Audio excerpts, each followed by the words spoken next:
ಇಲ್ಲ. ಒಂದು ನಿಮ್ ಮಾತು ಹೇಳ್ತೀನಿ, 16 ವರ್ಷದ ರೈಲ್ವೆ ಯೋಜನೆಗಳು ನೆನೆಗುದಿ ಹಂಗೆ ಬಿದ್ದಿತ್ತು. ಸನ್ಮಾನ್ಯ ಹಿರಿಯರಾದ ಬಸವರಾಜಣ್ಣವರು ನಮ್ಗೆ ಭೀಷ್ಮ ಇದ್ದಂಗೆ, ಒಟ್ರೆ ಹೊರ ಇಟ್ರೆ ಶಾಪ, ಏನಿದ್ರೆ ಎಲ್ಗಡೆ ಹೊಡೆಯೋದೆ, ಯಾವರೆಗೂ ಮುಲಾಜಿಲ್ಲ ಫಲಾಜಿಲ್ಲ. ಹಾಗಾಗಿ ಶಿವಣ್ಣವ್ರಿಗೆ ಕೈ ಮುಗಿದು ಕೇಳ್ಕೊತೀನಿ, ನಿಮ್ಮ ಹೋರಾಟ, ನಿಮ್ಮ ಹಿಂದೆ ಇದ್ದಂಥ ಧ್ವನಿ ಶಕ್ತಿ, ನಿಮ್ಮ ಜೊತೆ ನಾವೆಲ್ಲ ಇದ್ದೀವಿ.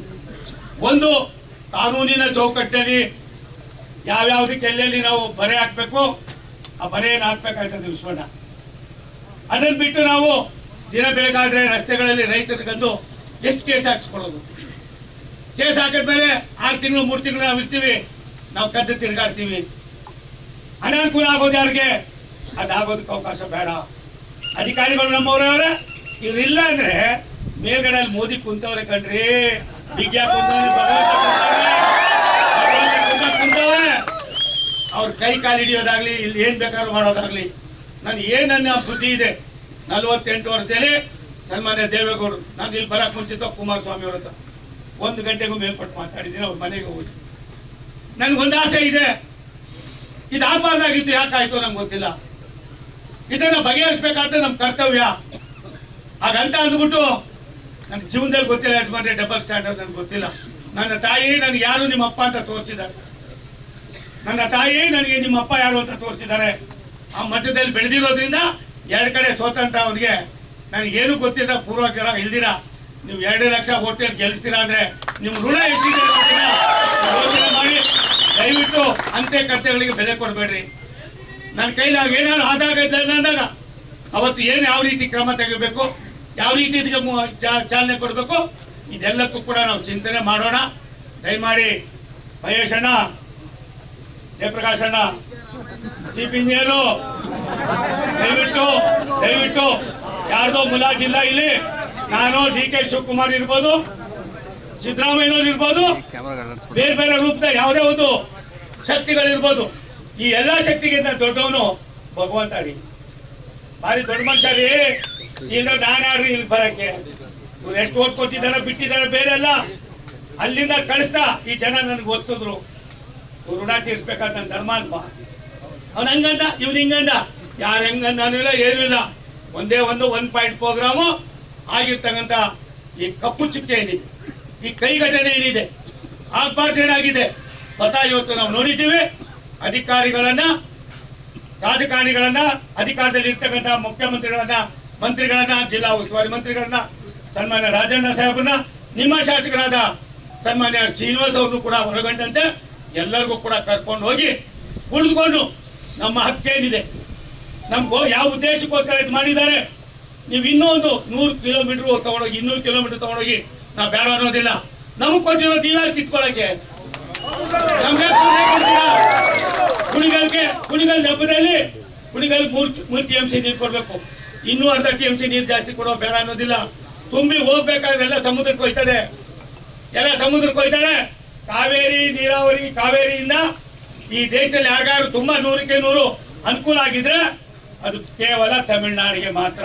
ಏನ್ ಜಯಪ್ರಕಾಶ್ ಅವರೇ, ಸಾಹೇಬ್ರೆ, 100ಕ್ಕೆ 100 ಜಾಸ್ತಿ ಅನುಕೂಲ ಆಗಿರೋದು ನಮ್ಗೆ ಅವ್ರಿಗೆ ಅಲ್ವಾ ಸಾಹೇಬ್ರೆ?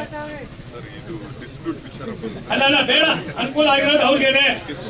ಅದಕ್ಕೋಸ್ಕರವಾಗಿ ಆ ಜನ ಚೆನ್ನಾಗಿ ಉಪಯೋಗಿಸ್ಕೊತಾ ಇದ್ರು. ನಮ್ಗೇನ್ ಕೊಟ್ಟಿದ್ದೀರಿ? ನಮ್ಮಕ್ಕೇನ್ ಕೊಟ್ಟಿದ್ದು? ನೀವೇ ಕೊಟ್ಟಿರೋದು. ನಾವೇನು ಎಷ್ಟು ಮಟ್ಟಿಗೆ ನಮ್ಮ ರೈತರು ಕೇಳೋದು ಎಲ್ಲ ಗೊತ್ತಿಲ್ಲ. ಕೊಟ್ಟಿದ್ದಾರೆ ಮಹೇಶ್ ಅವರೇ, ಕೊಟ್ಟಿರೋದಕ್ಕೆ ಮತ್ತೆ ನೀವೆಲ್ಲೋ ಇನ್ನೊಂದು ಹಾಕಿ ಕೊಡಿ, ಬೇಡ ಅನ್ನೋದಿಲ್ಲ. ನಾನು ಮೊನ್ನೆ ತಮಿಳ್ನಾಡಿಗೆ ಹೋಗಿದ್ದೆ. ತಮಿಳ್ನಾಡಿನ ಕೊನೆ ಬಾರ್ಡ್ರು ಜವಳಗೆರೆ ಅಂತ ಅಂದ್ಬಿಟ್ಟು, ನಿಮ್ಗೆ ಗೊತ್ತಿದೆ ಜಯಪ್ರಕಾಶ್, ತಳಿ ಇನ್ನು ಮುಂದಕ್ಕೆ ಜವಳಗೆರೆ.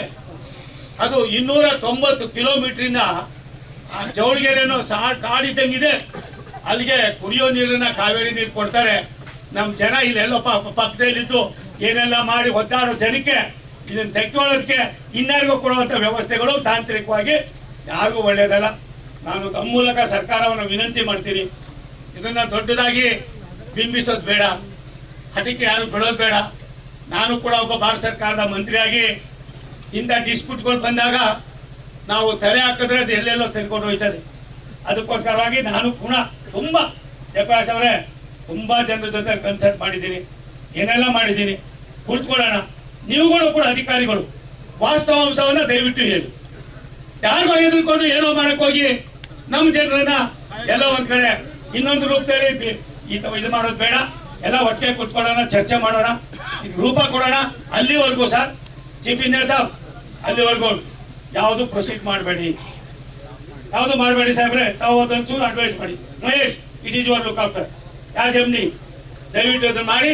ನಾನು ನೀವು ಇಷ್ಟೇ ಒಂದು ಮಾತನ್ನು ಹೇಳ್ತೀನಿ, ಚರ್ಚೆಗಳು ಮತ್ತೊಂದು ಅದೆಷ್ಟು ಇದು ಇದೆಷ್ಟು ಅನ್ನೋದಕ್ಕಿಂತ ಹೆಚ್ಚಾಗಿ ಇಷ್ಟೆಲ್ಲ ಮಾಡುವಾಗ ಒಂದೊಂದು ಸರ್ಕಾರ ಬಂದಾಗ ಒಂದೊಂದು ತೀರ್ಮಾನಗಳನ್ನು ಮಾಡಿ 15 ವರ್ಷದಿಂದ ಈಚೆಗೆ ಈ ಗೊಂದಲ ಸೃಷ್ಟಿಯಾಗಿತ್ತು.